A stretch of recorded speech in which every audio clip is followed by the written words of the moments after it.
धैर्य, कर्मावर विश्वास ठेव. ज्यानं जे कर्म केले त्याची शिक्षा त्याला मिळणारच. धैर्य, तू काळजी करू नकोस. त्या अंगदने लाईन क्रॉस केली आहे आणि आता त्याची विकेट पडणं फिक्स. धैर्य, तू हे सगळे पेपर्स घेऊन कोर्टात पोच. आणि तुम्ही तुम्ही नाही येणार? आता या पेपर्स बरोबर कोर्टात अंगद सुद्धा हजर झाला पाहिजे ना. होय, पण तो सहजासहजी नाही येणार. आपल्याला त्याच्याबद्दल सगळं कळालं हे त्याला कळालं असणार आणि तो पळून जायला बघणार. त्यामुळे त्याला शोधून काढलं पाहिजे आणि त्याच्या मुसक्या आवळून कोर्टात हजर केलं पाहिजे. त्यामुळे हे पेपर सुद्धा कोर्टात पोचणं तितकंच महत्वाचं आहे. सो तू जा पुढे. ठीक आहे, मी निघतो मग.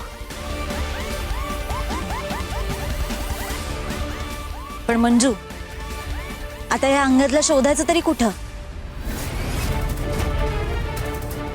कुत्र्याला पकडण्यासाठी त्याच्या मालकावर नजर ठेवायला हवी. कुत्रा स्वतःहून बाहेर नाही येणार,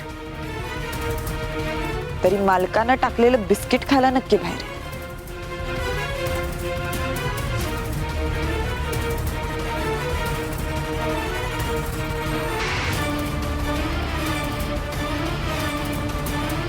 हॅलो वैदे,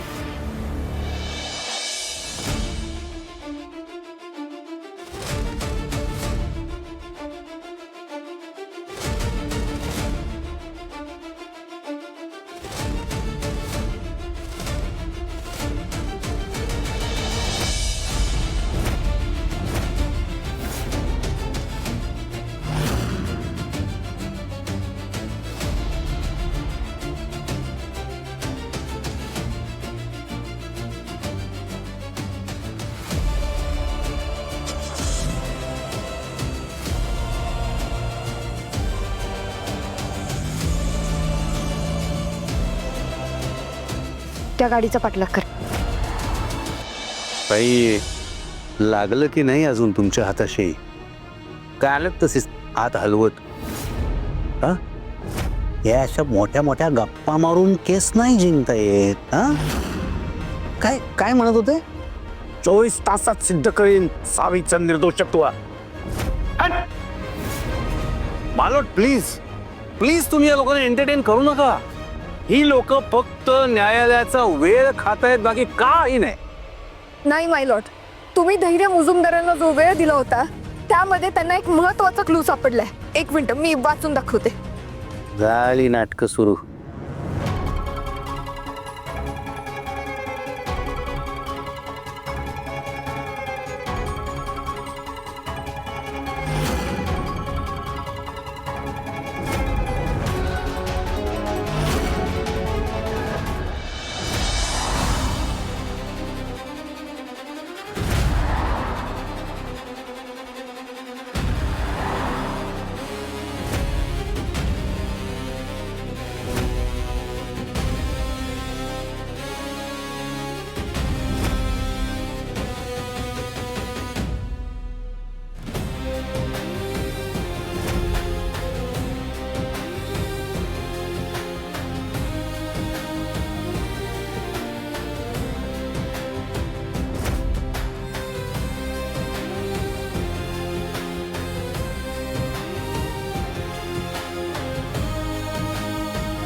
धैर्य फक्त जायबंदी झाला पाहिजे.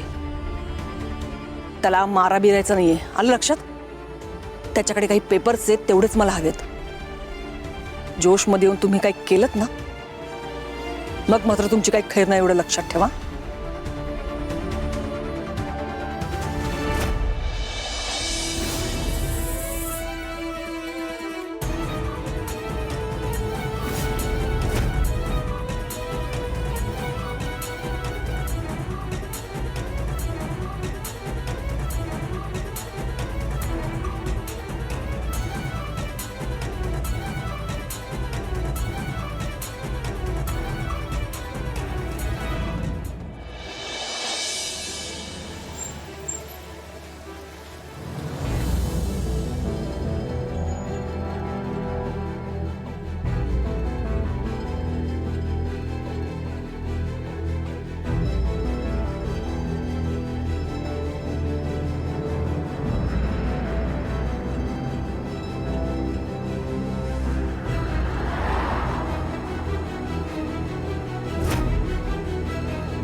काय रे नऱ्या, किती शोधलं तुला, कुठं लपून बसला होतास?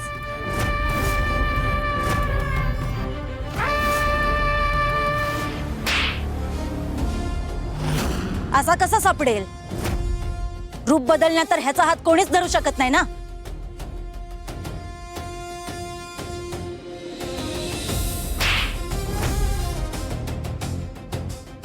रेश्मा, शांती, साक्षी, नीलम यांच्यासारख्या कित्येक मुलींना असंच रूप बदलून फसवलंयस ना तू.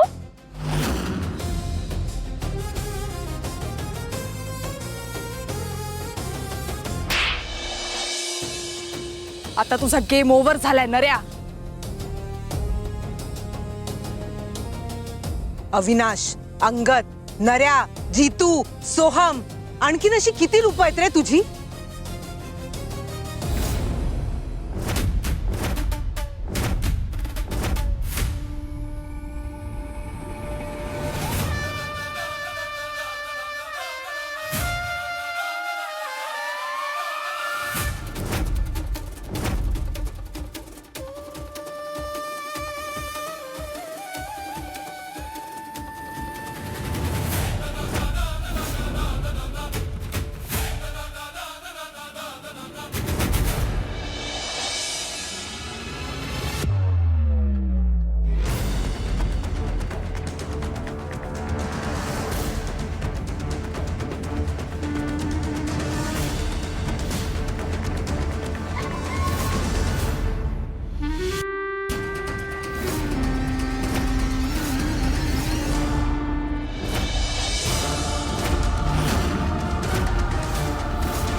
धैर्यांवर कुठलं संकट आलं नसेल ना.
आई अंबाबाई, माझ्या कुंकावर काही संकट येणार असेल तर तूच दूर करते. माझ्या धैर्यानं वाचव.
जज साहेब, मी माझ्यावरचे सगळे आरोप मान्य करते.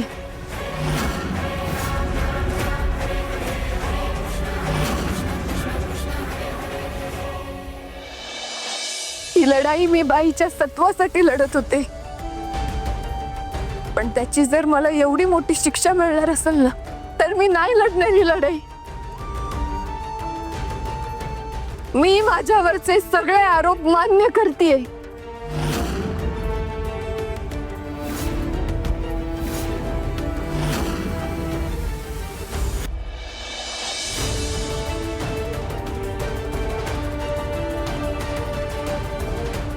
माघार घ्यायची काही गरज नाहीये. मी आलोय.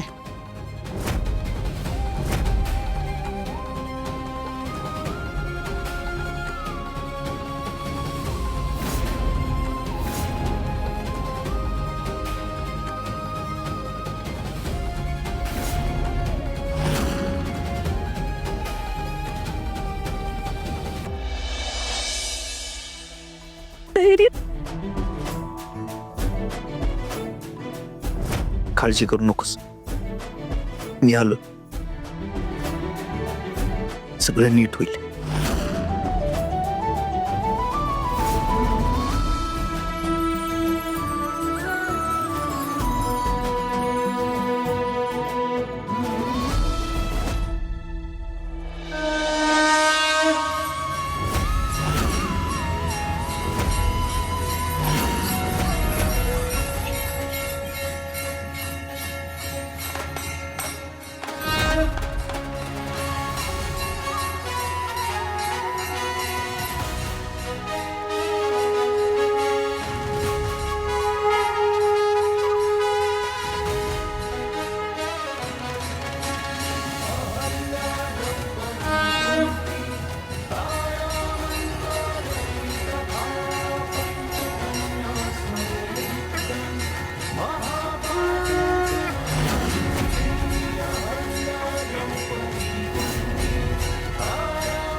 जज साहेब, ह्या केस संदर्भात ह्या फाईल मधील लय महत्वाचे पुरावे घेऊन आलोय मी, आणि तेच पुरावे कोर्टात सादर करण्यासाठी मला परवानगी हवी.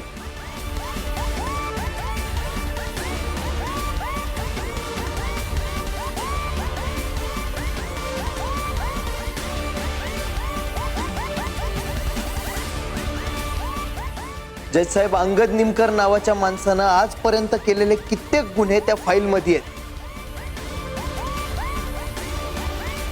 आणि मुळात त्याचं खरं नाव अंगद निमकर आहे की नाही हे सुद्धा माहिती नाहीये. भावीसारख्या अशा कित्येक मुली आहेत ज्यांना त्यांनी फसवलंय, त्यांचं सोनं लुबाडलंय, पैसा लुबाडलाय, काही काहींच्या घरातल्या वस्तू गायब केल्यात. ह्या प्रत्येक एका केससाठी त्याने एक वेगळं रूप घेतलंय.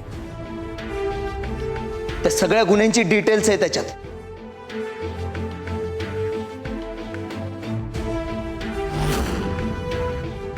या सगळ्याचा अतिशय सूक्ष्म पातळीवर विचार केला जाईल. जज साहेब, मुळात अंगद निमकर हा फसवाच माणूस आहे. त्याचा पेशाच आहे बायकांना लुबाडणं, त्यांना फसवणं. आतापर्यंत तो तेच करत आलाय. Yes my lord, I am completely agree with her. एका नालायक माणसावर अतिप्रसंग करणारी बाई ही स्वतः किती नालायक असेल, किती फसवी असेल याचा विचारच करवत नाही. बापरे बापरे बापरे, हा इतकी धोकादायक बाई. सावी मुजुमदार यांच्यासारखी बाई संपूर्ण समाजासाठी एकदम घातक आहे माय लॉर्ड. त्यामुळे माझी विनंती आहे कोर्टाला की त्यांना ताबडतोब कठोरात कठोर शिक्षा केली जावी. देवानं तोंड दिलंय म्हणून वाटेल ते बडबडू नका डोई फोडे.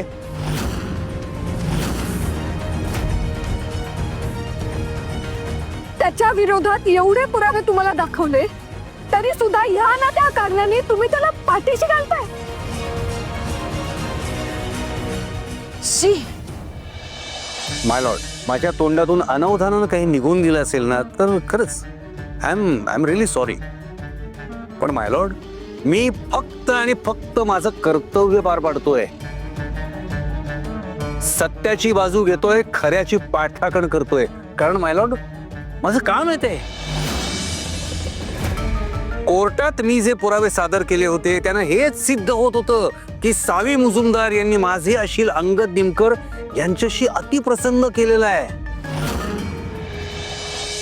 आणि हे आत्ता जे पुरावे सादर केले गेलेत ना त्यानं हे कुठेच सिद्ध होत नाही की मी सादर केलेले पुरावे हे खोटे आहेत म्हणून. आणि तसंच सावी मुजुमदार यांच्यावरचे आरोप खोटे आहेत हे सिद्ध करणारे काही पुरावे असतील तर प्लीज सादर करा इथे. हे जे आत्ता पुरावे आणलेत ना तुम्ही, हे दुसऱ्या केसचे आहेत, त्याचा या केसशी काही संबंध नाहीये. प्लीज, तुमच्याकडे आहेत काही पुरावे? आहेत आहेत माय लॉर्ड, तुम्ही आता स्वतःच बघताय यांच्याकडे कसलेही पुरावे नाहीत, काहीही पुरावे नाही ज्यानं हे सिद्ध होईल की सावी मुजुमदार या निर्दोष आहेत. त्या निर्दोष होऊच शकत नाहीत कारण त्या दोषी होत्या, दोषी आहेत आणि दोषी राहतील.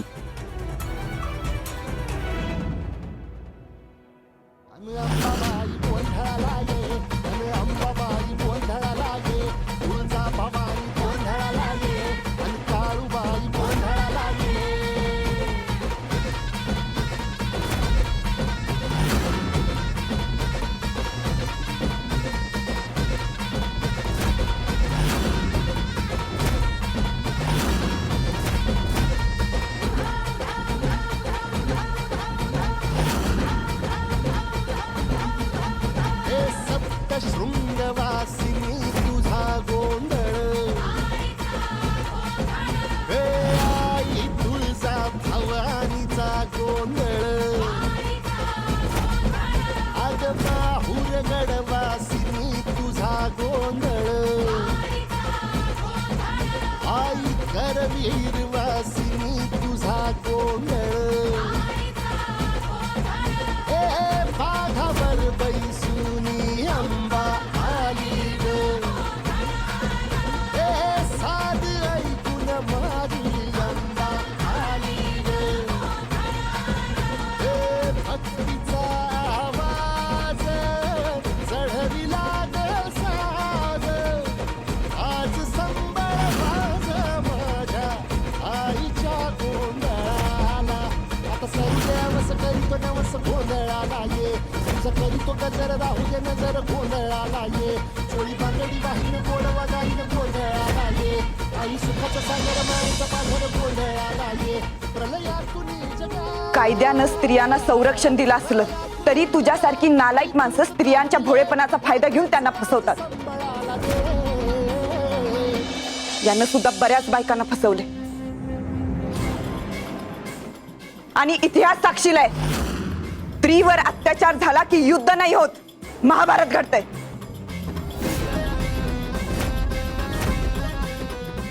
त्यावेळची द्रौपदी मदतीसाठी इतरांवर अवलंबून होती, पण आजच्या द्रौपदीला दुबळं समजून चूक केलीस तू. आजची द्रौपदी सक्षम आहे, स्वतःचं रक्षण करण्यासाठी सुद्धा आणि तुझ्यासारख्यांचा नाश करण्यासाठी सुद्धा.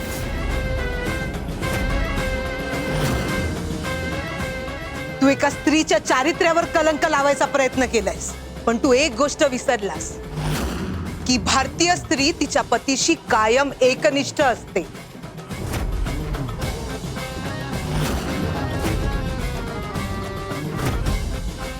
मग भलेही चूक करणारा रावण असला तरीही ठामपणे त्याच्या पाठीशी उभी राहणारी मंदोदरी असो किंवा सावी.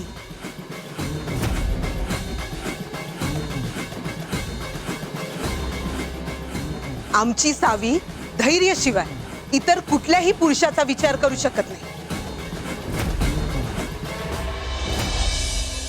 घराची अभ्रू, घराचं नाव सुरक्षित ठेवण्यासाठी नवऱ्याचे कान धरणाऱ्या ताराचा वारसा सांगतो आम्ही. मग स्वतःच्याच घराची बदनामी होईल असं काम का करेल सावी?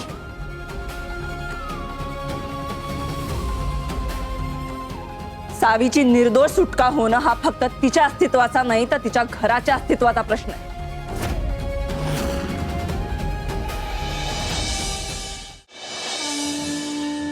त्या अहिल्याने युगानुयुगे वाट पाहिली. कोणीतरी येईल, माझ्या पायाला स्पर्श करेल, माझा उद्धार करेल, पण आता नाही. आजची अहिल्या ती दुर्बळ, अबला, एका निर्जीव दगडासारखी असल्याचा गैरसमज करून घेतलायस तू.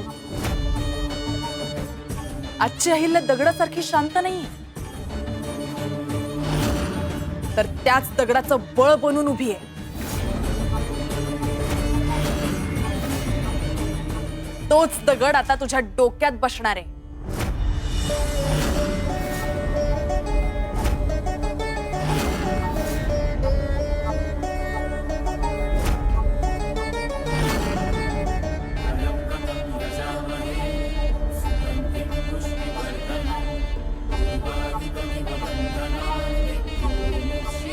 लोकलज्जेस्तव आणि समाजाच्या भीतीपोटी पोटच्या गोळ्याचा त्याग करणारी ती कुंती वेगळी होती.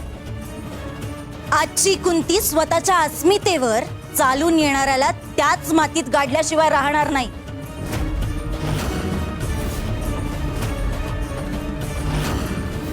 आजची कुंती फक्त सूर्याला पूजत नाही, तर त्याच्या डोळ्यात डोळे घालून त्याची आग स्वतःमध्ये साठवून ठेवते.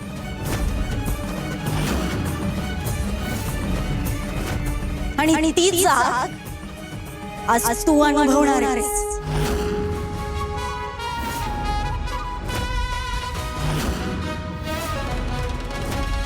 तुझ्यासारख्या राक्षसाची आज सुटका काय.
What is this nonsense? काय काय पद्धती ही? हा? काय चाललंय हे? सॉरी सर, हा पळून जात होता म्हणून याला असं आणावं लागलं. याला ह्याचा गुन्हा कबूल करायचा. पण हे असं कसं? हा मायलॉर्ड, हे काय काय कसली पद्धत आहे ही? मायलॉर्ड प्लीज, तुम्ही निकाल देत होतात, हे सगळं रेकॉर्ड मधून वगळून निकाल द्यावा प्लीज. डोईफोडे, मी काय करायचं हे तुम्ही मला शिकवायची गरज नाहीये.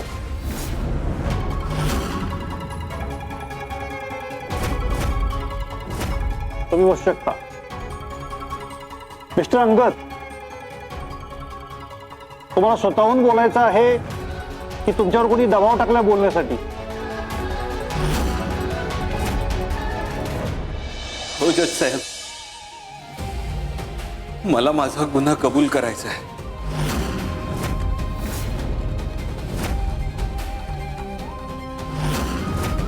ठीक आहे, तुम्हाला जे काय सांगायचं ते विटनेस बॉक्स मध्ये येऊन सांगा.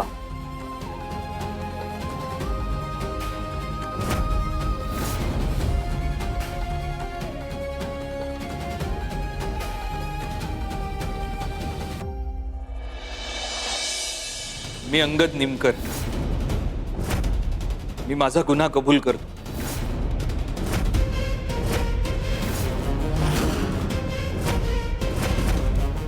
सावी मुजुमदार हिने माझ्यावर अतिप्रसंग केला नाही. मी तिच्यावर खोटे आरोप केले. माझी चूक झाली. मी माझा गुन्हा कबूल करतो.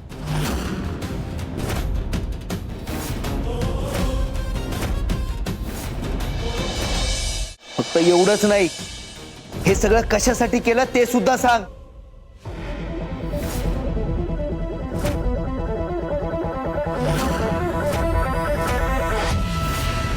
पैशासाठी.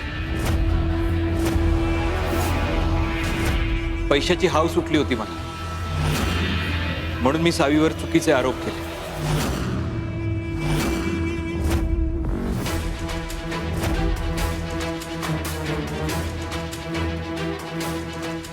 मायलॉर्ड प्लीज, माझ्या आशिलावरती दबाव टाकला जातोय म्हणून. मिस्टर डोईफोडे, नार्को टेस्ट केली ना तर सगळं बाहेर येईल. करायची का मग टेस्ट?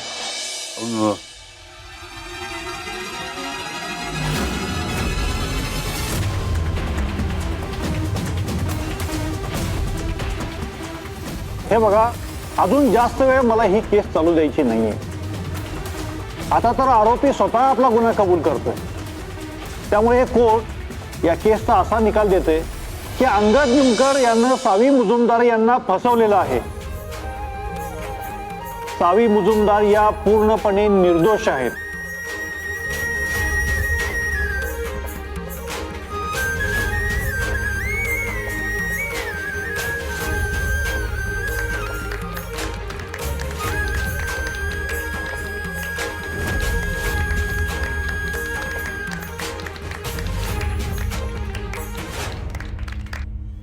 जज साहेब, एक मिनिट.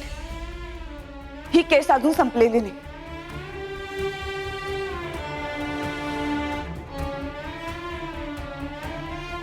माझी सर्वांना एकच विनंती, कुठलीही केस कोर्टात चालू असताना स्वतः कोर्ट बनून त्या केसचा निकाल द्यायची गडबड नका करू. तुमचा टाइमपास होतो, पण एका चरित्रवान स्त्रीचं जगणं मुश्किल होऊन बसतं. हे सगळं करताना एकदा विचार करा, ज्या स्त्रीवर किंवा ज्या मुलीवर तुम्ही आरोप करताय, तिला नावं ठेवताय, तिच्या जागी तुमच्याच घरातील कुणी असेल तर प्लीज हा आताताईपणा टाळा. बाई म्हणलं की पुढं चूल आणि मूल असं म्हटलं जात, पण तसं नाही. मलाच बघा ना, ही वर्दी मला अशीच नाही मिळाली. ज्या दिवशी स्त्रीला जोखणं बंद होते ना, त्या दिवशी ती भरारी घेते, उंचच उंच. आज सावीवर जी वेळ आली ती कुठल्याच मुलीवर येता कामा नये. आणि प्रत्येक मुलीने सुद्धा तयार राहिलं पाहिजे. स्वतःचं रक्षण स्वतः केलं पाहिजे. कायद्याचं ज्ञान घेतलं पाहिजे. भारतीय संविधानाने आपल्या स्त्रियांना जे हक्क दिलेत ते समजून घेतले पाहिजे, जसं आपल्या सावीने आज समजून घेतलं. आणि गरज पडलीच तर समोरच्याला एका फटक्यात गारही करता आलं पाहिजे. संरक्षणासाठी सोबत मसाल्याचा स्प्रे ठेवा, शॉटगन ठेवा. नाहीतर सर्वात बेस्ट, आपलं मनगट इतकं बळकट करा की समोरच्याची तुम्हाला त्रास देण्याची हिंमतही झाली नाही पाहिजे.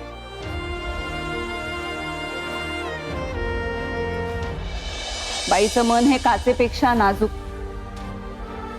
आणि लोखंडापेक्षा खंबीर असतं.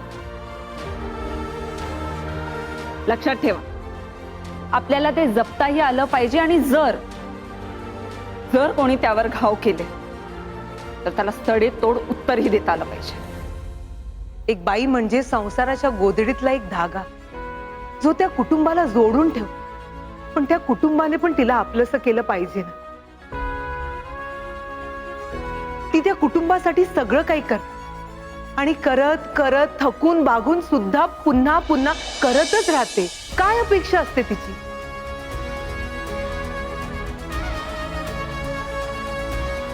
फक्त तिच्या कुटुंबाचं प्रेम आणि कौतुकाने बघणारे डोळे. आणि तिला काय मिळतं? पण तिच्या वाटेला येतं फक्त टोचणारे डोळे आणि तिला फसवू मागणारी माणसं. बाईचा जन्म लई अवघड असतो. कधी धागा बनायचं असतं तर कधी वाद. कधी नको असलेल्या नजरेचा सामना करायचा असतो तर कधी हवे असणारे डोळे आपल्याकडे बघत नाहीयेत याचं दुःख साजरं करायचं असतं. आभाळात उडायचं झालं तर जमिनीपासून पाय तुटणार आणि जमिनीवर राहायचं झालं तर तिचे पंखच कुठून जाणार. तारेवरची कसरत म्हणजे बाईचा जन्म. कधी सुखाच्या परड्यात, कधी दुःखाच्या परड्यात तिची स्वप्न. कधी फुलासारखी नाजूक ती, कधी आभाळ कोसळलं तर त्याच्यावर पाय रोवून ठामपणे उभी. त्यामुळे ना कधी तिच्यावर शंका घेताना फक्त एकदा विचार करा आणि रागाच्या भरात तेच बोला ज्याचं तुम्हाला नंतर वाईट नाही वाटणार. कायम आपल्या माणसांची साथ द्या.